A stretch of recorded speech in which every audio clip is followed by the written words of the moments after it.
नमस्कार, इन खबर में आपका स्वागत है। मैं विद्याशंकर तिवारी हूँ। महाराष्ट्र में क्या संवैधानिक संकट पैदा होने वाला है?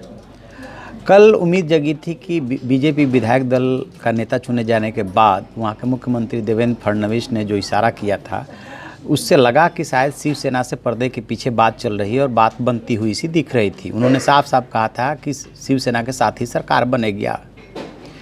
आज बारी शिवसेना की थी। शिवसेना विधायक दल की बैठक हुई, जिसमें आदित्य ठाकरे की बजाय एकनाथ शिंदे को जो है विधायक दल का नेता चुना गया। ये चौंकाने वाला डिसीजन था। अब इसके बाद स्वाभाविक सा ये सवाल है कि यदि एकनाथ शिंदे शिवसेना विधायक दल के नेता हैं, तो फिर आदित्य ठाकरे की आगे की उपयोगिता क्या है? आदित्य ठाकरे वो व्यक्ति हैं जो कि ठाकरे परिवार की तीसरी पीढ़ी हैं और ठाकरे परिवार आज तक कोई चुनाव नहीं लड़ा था। पहली बार वो बरली से चुनाव लड़े, चुनाव जीते, और जिस तरीके से शिवसेना ने चुनाव पहले से ही माहौल बनाना शुरू किया, उससे साफ साफ ये संकेत गया कि उसकी तरफ से जो 50-50 का बीजेपी के साथ समझौता हुआ है, उस समझौते के तहत आदित्य ठाकरे 2.5 साल तक मुख्यमंत्री बनेंगे। लेकिन बीजेपी ने मना कर दिया कि मुख्यमंत्री तो उनका होगा और देवेंद्र फडणवीस ही मुख्यमंत्री होंगे। इसके बाद से तनातनी शुरू हो गई।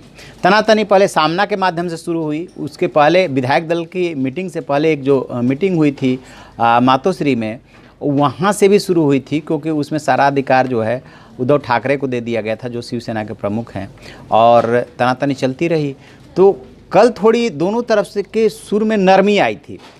आज जो शिवसेना ने डिसीजन किया, उसके बाद से ऐसा लग रहा है कि सरकार जो है फंस गई है। सबसे पहले बात करते हैं संजय राउत की। संजय राउत जो उनके प्रवक्ता भी हैं और पार्टी के वरिष्ठ नेता भी हैं, उद्धव ठाकरे के काफ़ी नज़दीक हैं, उन्होंने कहा कि क्या हमारी पार्टी कोई बच्चा पार्टी है? यदि उनको अनुभव है तो हमारी तो शिवसेना कोई बच्चा पार्टी है नहीं, हमें भी अनुभव है।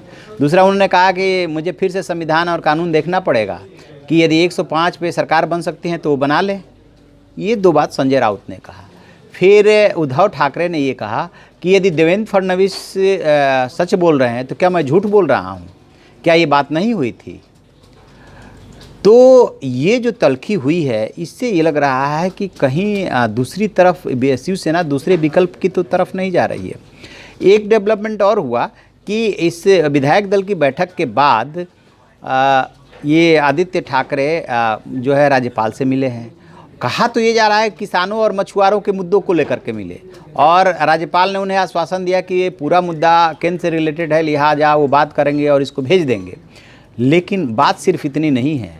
यदि तल्खी बढ़ रही है और उद्धव ठाकरे ये कह रहे हैं कि जो बात हुई है यानी 50-50 से न ज़्यादा न कम, तो इसका मतलब कि शिवसेना दूसरे विकल्प पे भी विचार करने लगी है। दूसरा विकल्प कौन सा? दूसरा विकल्प वो कि एनसीपी और कांग्रेस से समर्थन लेकर के भी शिवसेना सरकार बना सकती है। यद्यपि वैचारिक रूप से दोनों के नज़दीक नहीं है, लेकिन यदि बीजेपी को मात देना है तो और आदित्य ठाकरे को मुख्यमंत्री बनाना है, जो कि अब लग रहा है कि उसने अपनी स्ट्रेटजी बदल दी है, तो ऐसा भी शिवसेना कर सकती है। और यदि शिवसेना ने ये दूसरा विकल्प चुना, तय मानिए बेशक उसको आगे चल कर के चाहे जितनी दिक्कत आए, क्योंकि वो 56 विधायक पे यदि अपना मुख्यमंत्री बनाते हैं तो जो एनसीपी और कांग्रेस जो है सपोर्ट करेगी उनको, वो ऐसे तो है नहीं कि राजनीति में यूं ही सपोर्ट कर देगी। उसमें भी बार्गेनिंग होगा, मोल तोल होगा। फिर उनसे वो कुछ फ़ायदे चाहेंगे, कुछ दुश्वारियाँ पैदा करेंगे। 5 साल तक इतने कम विधायकों पे सरकार चलाना उनके लिए मुश्किल होगा। बेशक जो है वो दोनों समर्थन दे दें, क्योंकि यदि वो बीजेपी को आउट रखना चाहेंगे पावर से तो ऐसा कर सकते हैं।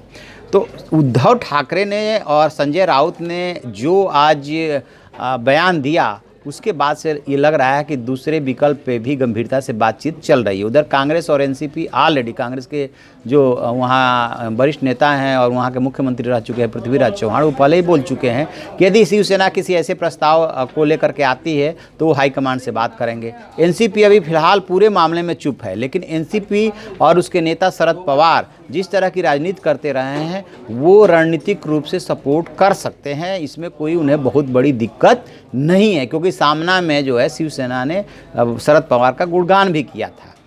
तो ये सारी परिस्थितियां जो बन रही है उसमें ऐसा लग रहा है कि शिवसेना दूसरे विकल्प की तरफ भी अब सोचने लगी है। और यदि ऐसा होता है तो बीजेपी की रणनीति धरी की धरी रह जाएगी, क्योंकि लाख उसका अपना राज्यपाल हो, संवैधानिक पद होता है, लेकिन निश्चित रूप से इसका लाभ जो है मिलता है वो सिंगल लार्जेस्ट पार्टी हो, फिर भी यदि ये तीनों एक हो जाते हैं तो फिर आप बहुमत कहाँ से साबित करेंगे। रही बात अल्पमत की सरकार चलाने की, तो वो सब कुछ एनसीपी पर डिपेंड करेगा। और एक और बात, 13 वहाँ निर्दलीय, 15 विधायक जो है छोटे छोटे दलों के, तो इनको भी यदि आप मिला लेते हैं तो भी बात नहीं बन रही है। यदि ये तीनों एक हो जाते हैं तो देखते हैं कि आगे चल करके क्या बनता है। लेकिन आज के बयानबाजी से ये पूरा का पूरा मामला जो है और जो है गंभीर हो गया है। दोनों में, बीजेपी और शिवसेना में तल्खी बढ़ गई है। और आदित्य ठाकरे ने कहा कि सरकार बनाने को लेकर के जो भी उद्धव ठाकरे फैसला लेंगे वही सबको मान्य होगा। तो लग रहा है कि कुछ और खिचड़ी पक रही है। देखते हैं कौन सी खिचड़ी पकती है, कौन पकाता है। जो भी इसमें और अपडेट मिलेगा हम आपको बताएंगे। आप देखते रहिए हमारा डिजिटल चैनल इन खबर। Thank you. इन खबर चैनल को सब्सक्राइब करें और बेल आइकन दबाना ना भूलें।